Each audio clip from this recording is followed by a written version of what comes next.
Guys, welcome to my channel. Ngayon po ay i-check up po natin ang rear wheel axle kasi maingay kapag arangkada niya guys. Pag tumatakbo, napakaingay. Alamin natin. Right? So guys, may clearance na.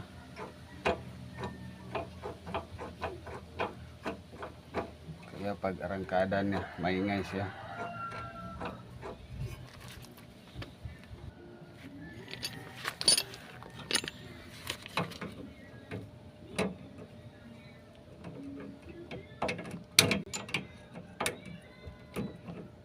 Kasi pina-improvise na to guys, yung spline niya sa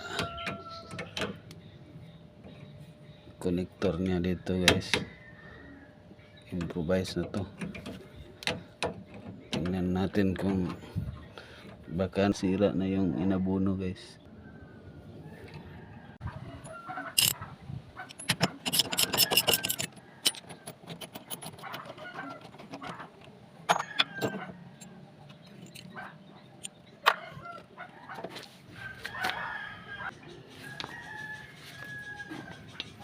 Yan guys, no, kita ko sa inyo kasi pina-improvise ito guys, pinatrabaho na ito sa machine shop. Bali nilagyan ng socket dito,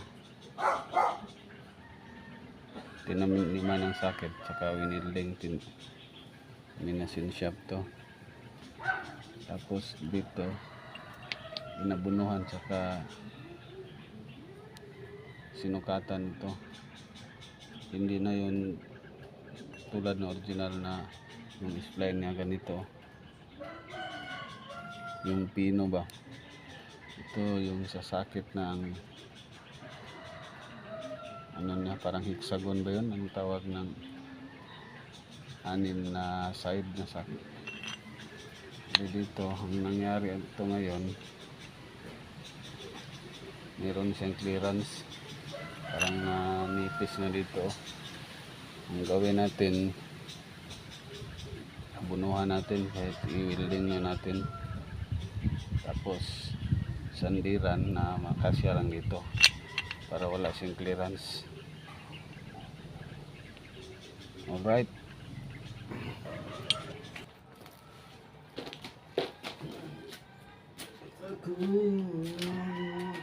sa ere oy, nakasaksak na bay. Abunuhan natin guys.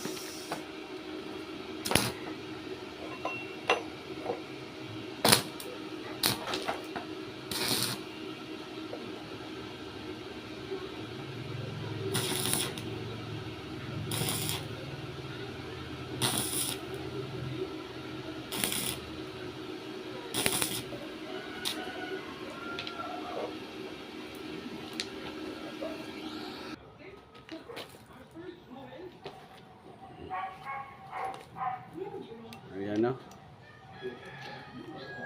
kapal na. Sukatan natin to, yung anim na kanto, para fit masyado. Ayan, hindi siya kasya, no.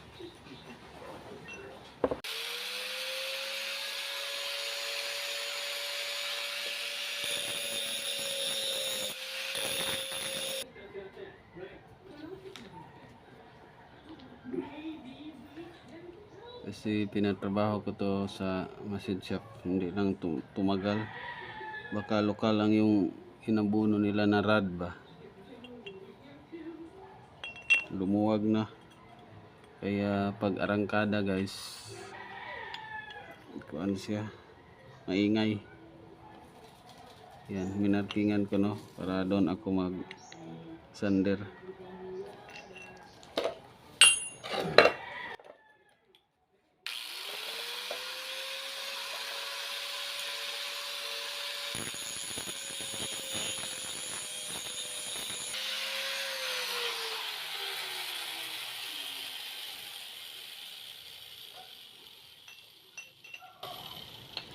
Yan.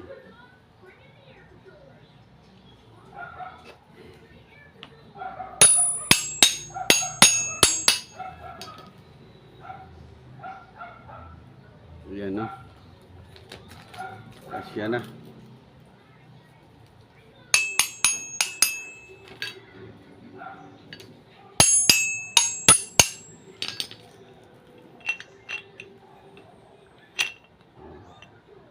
Ano lang guys, dali. Sandiran lang yung kuan na kasya dito. Tante wala na siyang clearance. Tapos lagyan lang ng lacquer para hindi siya basta-basta mag luwag.